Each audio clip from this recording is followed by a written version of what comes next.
First Alert weather time here with First Alert meteorologist Courtney Jacobazzi. So we've got fog, we got rain, we got maybe some storms tomorrow too. Yeah, not the nicest weekend, essentially, is what Joy is trying to say in a nutshell, right? Yeah, we have the foggy start this morning. That's the reason for our First Alert weather day today. But then rain and storms tomorrow. Not only just rain and storms, but even the potential for maybe some severe weather, something we haven't had to talk about in a really long time. Right now, storms, including severe storms, lighting up the Gulf states from Louisiana all the way into Texas.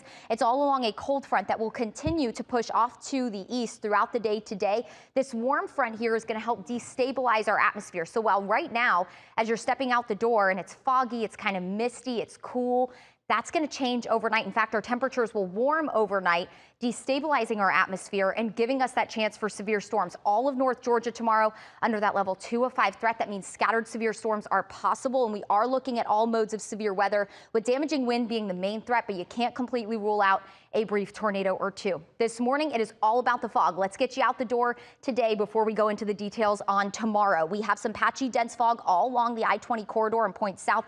0 miles of visibility still in parts of Paulding County, including Dallas. About half a mile of visibility in Atlanta, about 1/8 of a mile in Norcross, or 0.8 of a mile rather, in Norcross. 48 degrees, it's chilly, it's damp, an extension of yesterday essentially, as that wedge is still controlling our forecast, that cool air spilling off the Appalachian Mountains, giving us that drizzly, cool, and cloudy start to the day. The big question in our forecast is, how long does that wedge hold on? Because that does keep our atmosphere stable. That holds on through the overnight, that limits our severe threat. It does look like it'll hold on through the day today, so temperatures will only climb into the low to mid 50s, but then look at this. As we head towards 9 o'clock, we're getting closer to 60 degrees. That's a sign that that wedge could start to weaken, and then we could have that warm front lift and destabilize our atmosphere, opening up the door for severe weather.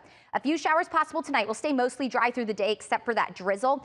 Here comes our cold front, a line of showers and storms, heavy rain, potentially some damaging straight line winds moving into West Georgia around 4 o'clock from Rome down to Carrollton. This will push into West Metro around 6 o'clock. Within this line of storms, we'll be watching. You can see these little kind of dots here. Those could potentially be what we call supercells that take advantage of some of the wind shear, the spin in the atmosphere.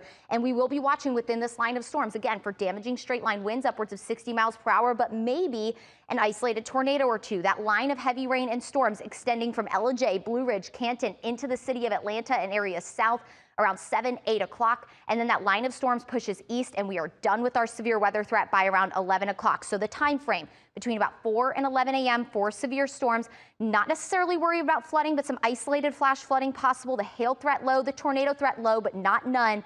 The wind threat will be the greatest, and with winds of upwards of 60 miles per hour and heavy rain, that could take down trees. So our First Alert weather day this morning for the fog, a few showers and storms roll in tonight, but they take over tomorrow morning between 4 and 11. We'll be dry the back half of the day. We're dry and pretty mild to round out 2024, but then cold air takes over to welcome in 2025 with highs in the upper 40s, low 50s, and morning lows back in the low 30s. Another